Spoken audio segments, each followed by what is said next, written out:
let's start with these guys, the thinking brain and the survival brain, because I've mentioned them a couple of times and I want to do kind of a little introduction.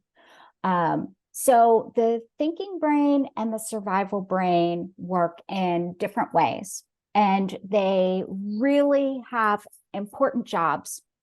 And what we want to be doing in our world to really have the healthiest response to challenging or threatening events is being able to use both of them. You know, like one is not necessarily better than the other. They both have really important jobs that we can't leave out. So we want to get them working together instead of against each other. So the thinking brain, the biggest thing to remember about the thinking brain is that this is the part that makes those conscious choices. This is the part that is really judging and making determinations of what's right and wrong, and reasoning and focus, and even our memory. You know, when we're recalling facts about situations or facts about whatever has happened to us, that is the place where our brain is really digging it and loving all of the black and white thinking. And a lot of us use the thinking brain in order to avoid stress. So some of the strategies that thinking brain has to protect us from those dangerous things like stressful emails that we receive and all of that good stuff is to anticipate and analyze and plan and deliberate and decide. You know, I don't know about you guys, but I have spent much time in my life over preparing for things in order to make sure that I really knew what I was talking about, or, you know, to make it so that that was a less stressful event. That's my thinking brain going on. And it's really valuable. Like, it's great. It helps you. The survival brain, on the other hand, is more about that emotional and physiological responses. It's that unconscious kind of way that the brain reacts to what's going on. And again, remember I said that it has a really great protection mechanism that's called neuroception. And neuroception is really just, I am constantly scanning for opportunities and threats. Constantly scanning for opportunities and threats. Is that safety? Is that pleasure? Is that danger? Is that pain? And this is the survival brain's number one job. This is going on all the time. Like, we're all sitting here right now. Our survival brain is scanning the environment surrounding us and scanning our insides. How do we feel? Does this sound scary? Is this lady crazy and making me feel bad? You know, all of these things. That's what the survival brain is doing. It is really important to remember that it's not up to the thinking brain about if we're going to determine, you know, if we're going to experience stress or trauma in any challenging experience. It's up to the survival brain. You know, the stress and trauma experience are almost always indirectly related to our thinking brain's classifications and judgments.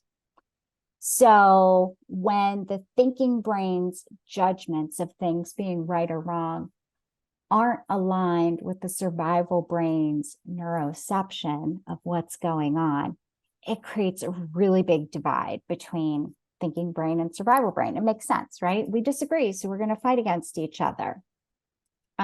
If you guys are up for it, I'd like to do a little exercise to kind of illustrate this, because I think it'll help make sense of what's going on between these two. So I'd like you to get out a piece of paper and a pen if you're old school, or your phone or whatever. And I would like you to write 5 qualities or adjectives that you would use to describe yourself. And I'd like you to write them each on a separate line. So I'm going to give you just a moment to do that. I'm going to show you my 5 qualities that I chose about myself. Look at that. That's awesome. I put a really, really bad spelling error on there. Instead of putting caring, I put uncaring. That's pretty funny.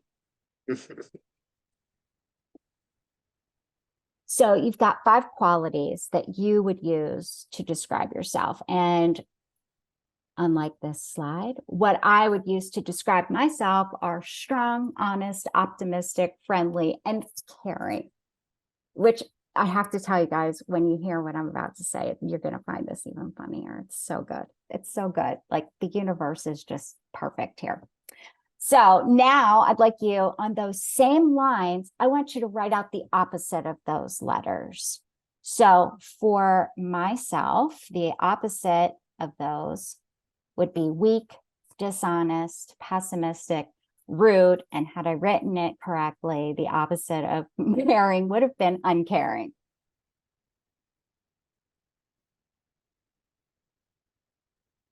So you've got your 5 qualities that you use to describe yourself. And you've got the opposites. And some people call these opposites your shadow side, and that can work for it. But when you look at that list of 5 words that you would not use to describe yourself, what kind of feelings do you get? What do those words bring up? You know, what would it be like for you if somebody came up to you and said, you're this word? You know, for example, if you are like me and somebody came up to you and said, you're uncaring. Now I will laugh because I will think of this. But my gut reaction is that that feels so against me. You're telling me something that it doesn't match up. And this is how the thinking brain and the survival brain work and how they can work against each other. So when we identify with these qualities of that fit our self-image, that first list of 5, that means that we will naturally struggle with or fear the qualities that comprise that shadow side, the second list. The more strongly we identify with one half of this pair, the more we will disown, deny, suppress, and try to override its opposite. The more we deny it, the more tension we will experience. What we resist persists. We know this, right? We know that the things that we resist against, we have a really hard time getting rid of them. They stick to us really hard and they stick out at us. Unfortunately for us, we are all human beings that are whole, and we get to experience both sides of these quality poles. We get to experience moments of being strong and weak, of being honest and dishonest, of being caring and uncaring. And for us, we will struggle when that happens, when we will be sitting there feeling pretty cruddy. So I'd like to give you a little example of myself specifically about this uncaring place and tell you kind of how my thinking brain and my survival brain were working in this situation. So I tend to go to New York City fairly often. Every couple of weeks, I go to New York City. And on my most recent trip to the city, there were so many more people begging for money in the streets. And I care. I am a caring person. I care about people. I want to help people.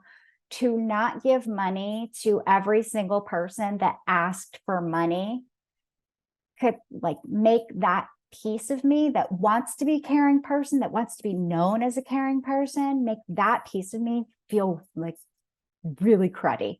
really cruddy. And the idea that this person that I choose not to help, or that I choose to walk past without helping, would think in their mind that I'm not caring for them, like that caring side of me, that place of me that puts that value on that, really feels that deeply, that I don't want to be that way. I don't want people to think that I'm not caring. So now you guys understand why I find my spelling error of my uncaring, caring even funnier. So if my thinking brain classifies me as one way, but my survival brain tells me I'm being the opposite, they're warring.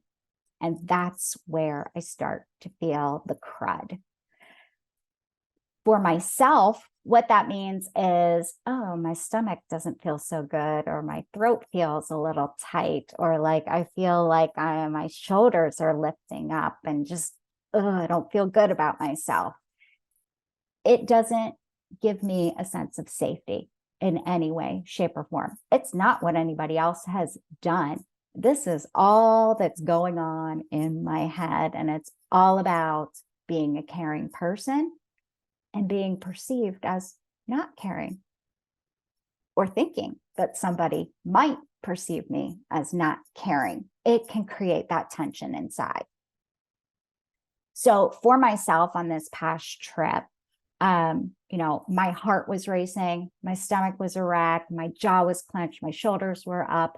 And once I was off the street and not being asked for money, I was totally able to relax back down again, get myself regulated, and kind of be like, girl, like, you need to settle down. You're getting yourself too worked up about that. That's thinking brain. Okay. That's totally thinking brain being like, hey, take control of this. There is real power and goodness in using thinking brain when it can help you. But also, survival brain keeps us safe. So to kind of wrap up this piece and understanding like the different and important roles that thinking brain has from survival brain, a couple of things that I wanted to say to you is that it makes sense that our thinking brain might devalue things that feel extremely stressful for the survival brain, because the thinking brain is saying, that's not that bad. So it makes sense that my thinking brain would go, hey girl, settle down, because this was not a big deal. Like, just get over it. Like, it was just a stranger looking for money for anything. You're fine. You're still a caring person. Okay. Like, you totally devalued the fact that my survival brain was like, no, this goes against my entire identity of who I am and who I believe myself to be. Remember, all we're talking about here is just giving money to someone begging on the streets. I haven't even gotten to like those big issues in life that feel really huge. Like, how do I stay in a job that I'm not happy at? How do I find another job that fits the way that I want my life to be? So many different pieces. Another thing that happens when our thinking brain devalues the stress that we felt, we don't prioritize the recovery. And by recovery, I mean getting back to that baseline of safety. There are going to be times when we can't walk into a room off of the street and remove ourselves from the people begging for money and have a very clear separation from the stress. So we need to have tricks up our sleeve to get us moving towards recovery and back to that regulated safety place when it's not a physical, viewable safety situation. The other thing is that when we are operating from survival brain mode, it makes a whole lot of sense that we might miss those places where we feel like we have capability to recover, to heal, to have power, because our brain is in powerlessness mode. The more that our thinking brains can understand and empathize with our survival brain, we can better interpret the cues of the survival brain. So just as a side note, most of my clients have been diagnosed with PTSD or CPTSD. And a lot of times my clients get really, really mad at their survival brain because they feel like it hijacks their daily lives. We need to give survival brain its due and remember that it's a very important job, which is neuroception, scanning for all the good and all the bad. Its job is to keep us safe. The survival brain has always got the best information about what's going on that is stressing us or traumatizing us or causing us to feel dysregulated or even out of sorts. The best part about this is that the survival brain also can control whether we recover from stress and trauma. We are created this way for a purpose. And even though my clients get mad because they feel like their survival brain has hijacked their lives, in truth, the coping mechanisms that we create to deal with stress and trauma, they completely help us to survive. They're just past conditioning that are playing out like a habit.